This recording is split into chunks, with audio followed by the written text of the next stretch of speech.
Hey guys, Moose here. Welcome to a new little mini-series that we got going. This is Birthday's the Beginning. It is a really weird game that I can't explain very well, so I'm just going to show you in a minute here. Like I said, short series, but we played this on our stream, so I'm going to load up free mode and use our stream save file, basically, because we're mostly done streaming it, I think. Might make a comeback, but right now we're mostly done. So as you can see, you've got like a big cube, and then there's a bunch of stuff on it. So it starts off kind of like that outer area, you see, where it's all gray. And then you can either raise or lower the terrain, and that if you lower below sea level, turns it in the ocean, as you can see. And if you raise it, it lowers the temperature the higher you go. The more water you have, the hotter the overall base temperature of your little cube world is, and the more terrain you have, like the more above ground stuff you have, like these mountains over here, the colder everything gets. So you can see like there's pine trees up here, so that's because it's a bit colder. You can see that right over here. 11 degrees Celsius, which is, it's not that cold. It's not warm, I would say, but it's not that cold. Then you got some snowy areas. I'm using a particular item here, which kind of cools down the immediate area. You can see the area of effect by that blue pulsing colored in area. You can see it's -2, 0, -2, all around here. And then you've got 25 degrees normal. And you can see up at the top here what the current base temperature is, 25, and what it's moving to, 27. And it's going up because I've made new water areas recently. And then we got stuff growing on it. So grass is one thing, but then you got plants here, you got trees. These are olea, which are olive trees, I think. And you can make rivers, like here. This one's kind of ugly. And then you got the ocean. These are actually stromatolites, which are the first creatures that we ever got. So I'm going to show you, these are items, by the way, these glowy things over here. This game runs pretty well on PC. It's a console title that got ported to PC or released for both at the same time. And you can see kind of the edge here where stuff hasn't grown in quite yet, because that water's relatively new. And we got animals like a variety of crocodile here, Mastodontosaurus. Megatherium, which is a ancient bear, Ursus spelaeus, which is closer to modern bear. Then we got ancient humans here, and modern humans are up here, right there. Modern humans. And you can do this and like zoom in. I think he was eating like a mushroom or something. We got spiders. These are very old spiders. Palm trees and stuff. Some monkeys. Butterflies, as you can see. We got, oh no, that's not saber-tooth, that's just an actual tiger. Dogs, this is Canis familiaris. Come on, there we go. It'll be easier if I do this. Canis lupus, but we have like domesticated dogs as well. Yeah, so let's zoom out and let's actually run time a little bit. You can see the time in the upper left corner there. You can see changes to different populations. Some things are dying out. Some things are becoming more having more of them. So a lot of them are well, they're pretty much all Latin names other than like ancient humans, obviously, but it's a lot of fun. Let's see. Ichthyostega, we already had that one before. Let's see if we can get like a new species. So let's do some terraforming to kind of show you what that looks like real quick.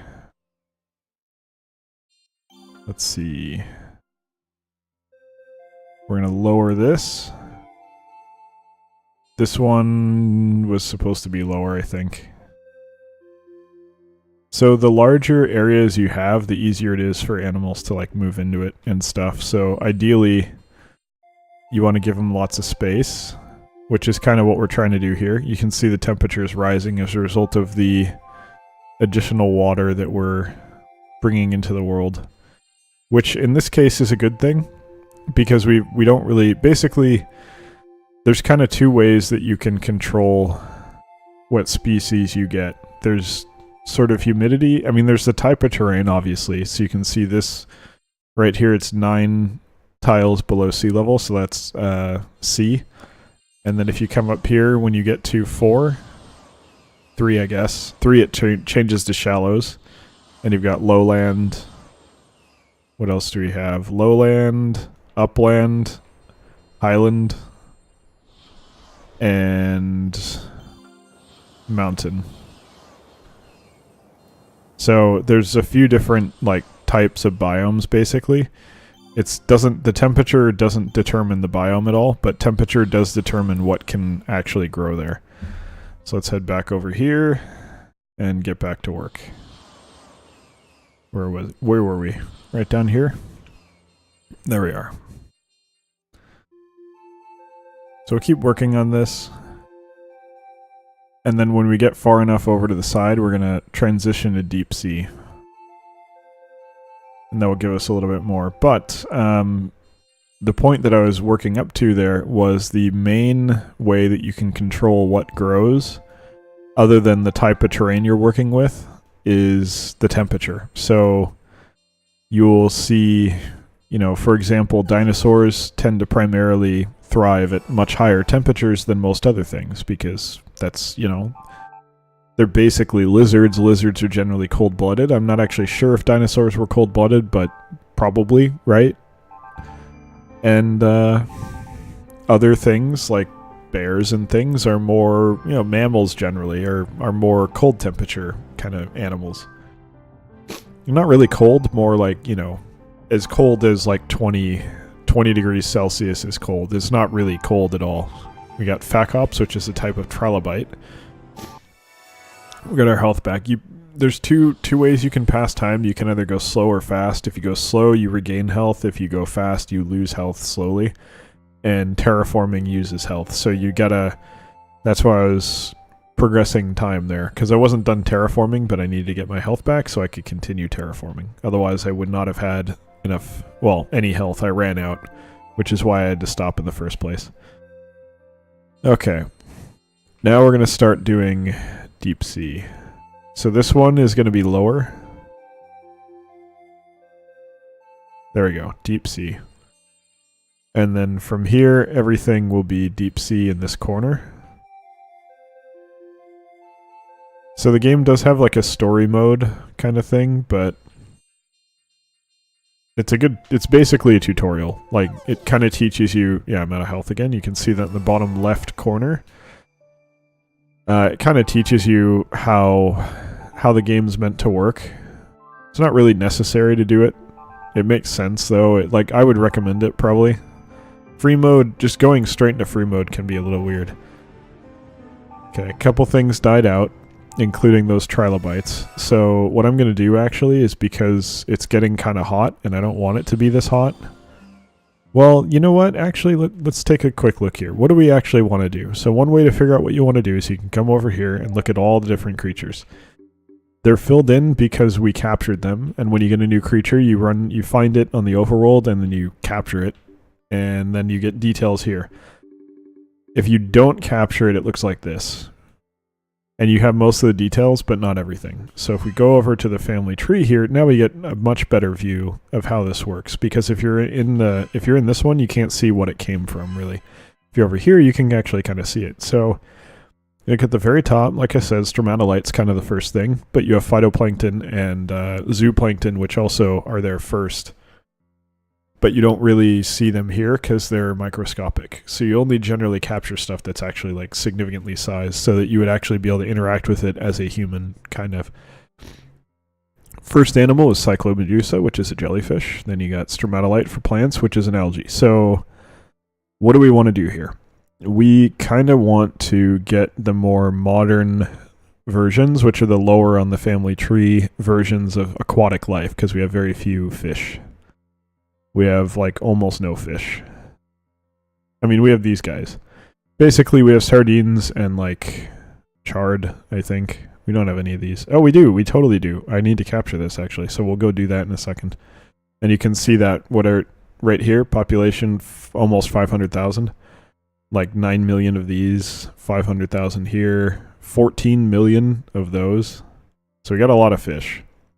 But it's all, like, small fish.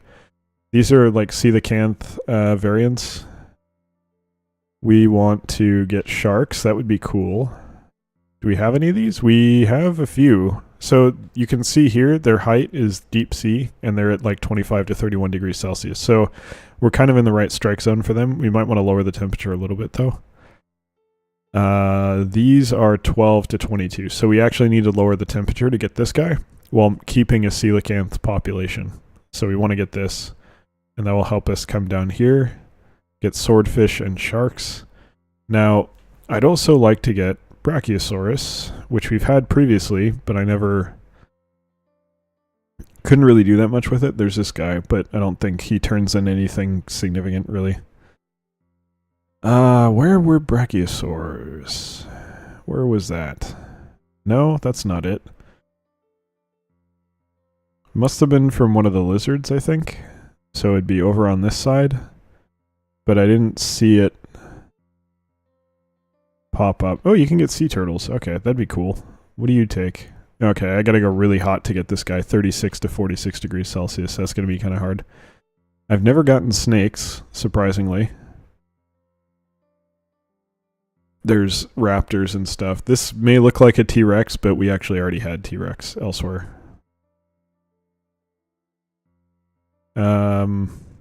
Seriously, where the hell is it? Oh, it's way up here. Okay, there we go. Plesiosaurus. Not Brachio. Well, I could use a Brachiosaurus too, but Plesiosaur is more what I meant. Yeah, see, we got this guy, Tyrannosaurus. Alright, we need Eoraptors. We don't have any. Okay, well, that's a problem. We'd have to go much hotter. And that's not likely to happen. But Plesiosaur is kind of a dead end anyway. I don't have any birds. Shockingly. We need to go super hot to get some of these. Because these never evolved as I cooled off the planet. So we'd have to go high temp, which would probably kill off a lot of our current stuff, but I'm not sure that we actually care.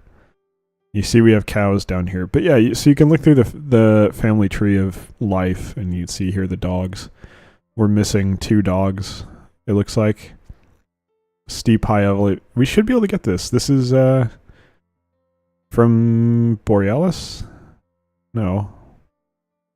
Yeah, we should be able to get this. I'm surprised we haven't yet. There's hyenas too, of course. I like how their eyes are different. Monkeys, which turned into humans, as you can see here. So yeah, anyway, let's get back to the game here. Because I believe there are... Ooh, there's tons of stuff we can catch. It's not humans. So I'm going to change the mini-map so I can just see it here and move about this way, because I actually really don't like the other camera mode. Alright, so we're going to capture this, see what it is. Some variety of plant. Oh, new form of corn. Nice. And that's it? No, we have fish. We need to get these fish. So you see you can have a population on the map that doesn't actually, like, necessarily appear, but you'll have it pop up usually, at least in one place, so you can find it and capture it. Zanclus cornutus, Moorish idol, is a saltwater fish that lives in warm shallows. It appeared at the same time as Scumbrini, Scumbrini were propagating rapidly. Cool. And we got one more that looks like it's at the mouth of this river. Is it an insect, or is it a fish, or a plant, or what? Oh no, other river, my bad. Way up here. It appears to be some variety of frog. It's a yellow frog. Is it poisonous? Rabogutatus. Rhacophorus schlegeli. I can't pronounce that one. It migrated to forest rivers where cool wind blows. It mainly preys on NX parthenope, which is a dragonfly. As you can see, we have a lot of insects over here. And that's probably... Well, no, not probably. But that, like... We don't have any birds, so... A lot of them aren't getting eaten, probably. So yeah, that's all we got. Those are all of the new things that we have currently. So we have full health. Let's go back to terraforming a little, get some deep sea so we can maybe start getting some new fish, though I think we're probably going to have to go a higher temperature to make that happen. And you know what? That's okay. I'm not going to worry about it right now, because we don't really care if things die out. We already got them, right? Oops, I messed this up. There we go. Much better. There it is. And I'll just keep doing this all the way to the end. The reason I'm doing it here is because they don't line up quite right, and the only way I'm going to make it work without doing some single tile crap is to do this first and then move it all down. And that may not make any sense at all, but it will probably eventually make sense. I gotta do it. When I show you, or when you see it, it will begin to make some sense. Okay. So one thing that's kind of rough about the game is that when you first start out, you get a very small area in story mode. And the problem is the map expands in all directions. So what winds up happening is as you move through the story mode, you get this kind of weird area around the outside, whereas it's actually much preferable to start from an edge and build out. Because you see what I'm doing here is I'm building the ocean on one edge. It's better to, in my opinion, have the ocean be on one edge and basically treat the whole map like a coastline. Okay, we're out of health. That's fine. I kind of messed up there at the end, but we'll get our health back and head right back down. So yeah, it's easier to have a coastline and kind of build off of that, because you want to have large open areas for different things to propagate. More habitat makes it easier for species to succeed. So by doing it this way, you see I have all this space for different aquatic animals to live in, and that helps. Whereas if you're doing story mode, you start with such a small area that you don't necessarily have that option right off the bat, because you have a very limited amount of space to work with, and that space is in the middle. So you wind up with this situation where it may have been the coastline when you started, but now because it's expanded, you have all this terrain that you can't really do anything with. So it can be a little annoying, but it's not the worst thing. Alright. I'm going to do one more of these, and then we're just going to let time run, because I think this is enough, and we need to move the other side, the side of it down too, but we've done a lot of terraforming in this episode, so I'm just going to let it run for a minute. Alright, we'll get our health back, and then we'll go full speed, which takes health, but it takes health slowly, and it's totally worth it to go faster. Okay, maritime bears died. Interesting. I wonder what caused that.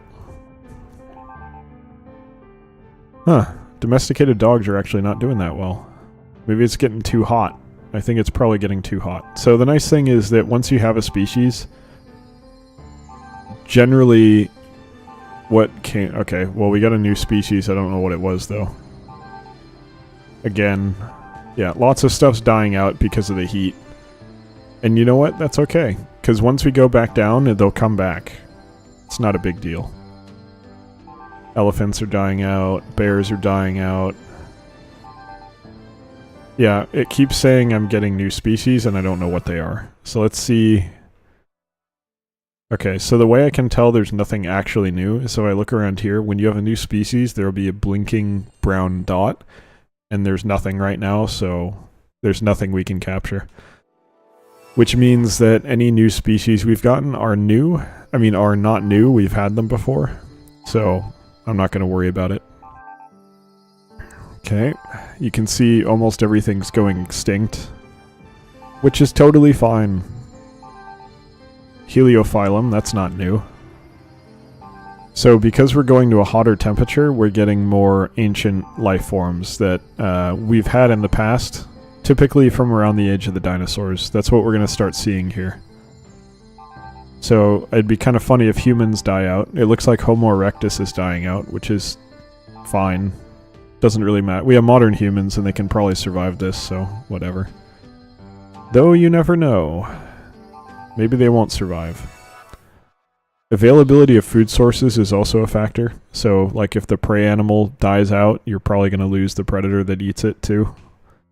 But it's not very clear how that works, so it can be hard to tell when that's happening.